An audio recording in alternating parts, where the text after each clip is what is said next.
Let's take a look at the example questions for parts of circles. The first question asks us to find the parts of circle A that best fit each description. So what we need to do is identify each of these pieces. I have the names sort of written out over here, and we'll just kind of underline them and maybe draw circles or something between them one at a time here. Let's start with a radius. So a radius, remember, is the distance from the center of a circle to the outside. So here we have one radius that would be, say, AF.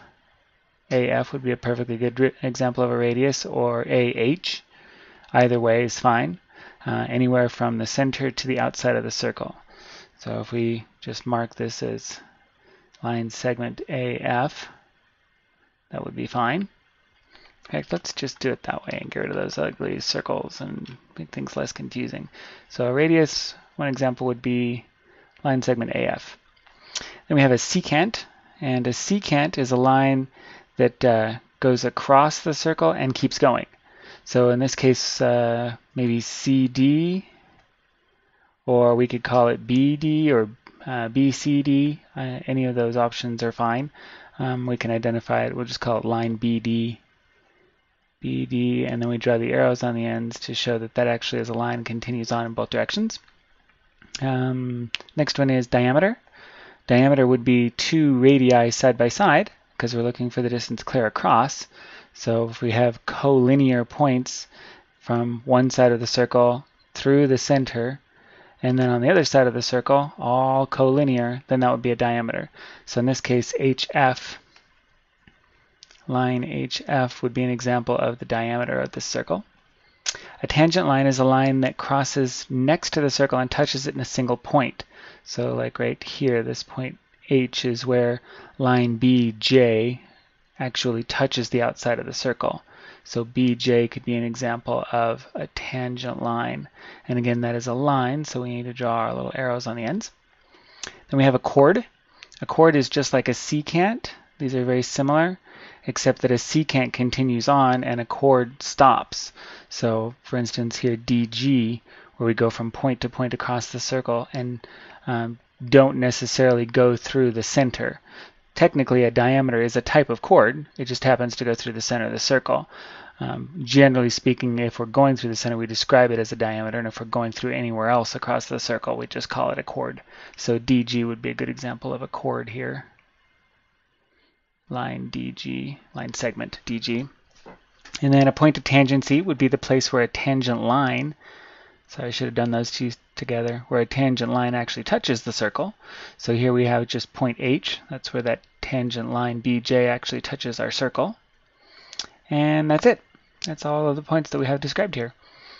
So let's take a look at example B. Example B says, draw an example of how two circles can intersect with 1, 0, and 2 points of intersection, and we will make 3 separate drawings. So let's start with no points of intersection. Oops, probably ought to click on the right layer there. With no points of intersection. So we need two circles, and they can't intersect at all. So we have one here, and then another one here. So those two circles side by side have 0 points of intersection. 0 points. They don't touch at all. And then we need an example where there is 1 point of intersection.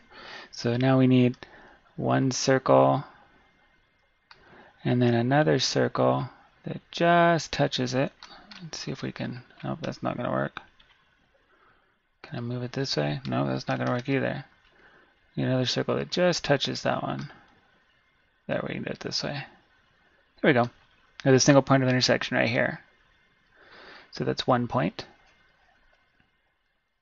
And then we need one where there are 2 points of intersection. So a good example for that might be one circle and then another one that sort of comes in and crosses over it partway over at the top here. So that would give us 2 points, one right here and one right here. And of course, yours don't necessarily look exactly like these, but that's the general idea. 0 points of intersection, 1 point of intersection, 2 points of intersection. Right? And then example C. Example C, we have, yikes, I need to hide those other paths. Sorry about that. Kind of in our way. There we go. Example C asks us to describe if any of the following circles are congruent. Now remember, congruent means exactly the same. So exactly the same in the case of circles, which are all similar. In other words, they're all the same shape. They would be congruent if they were exactly the same size. So all we need to do here is identify how big these circles actually are. So if we start with A, its center point is at -3, -3, -3, -3, and it has a radius of 1, 2, 3 units. So if its radius is 3, what we need is another circle who has a radius of 3 units. Looks like C, 1, 2, 3, also has a radius of 3 units. So those two are actually congruent.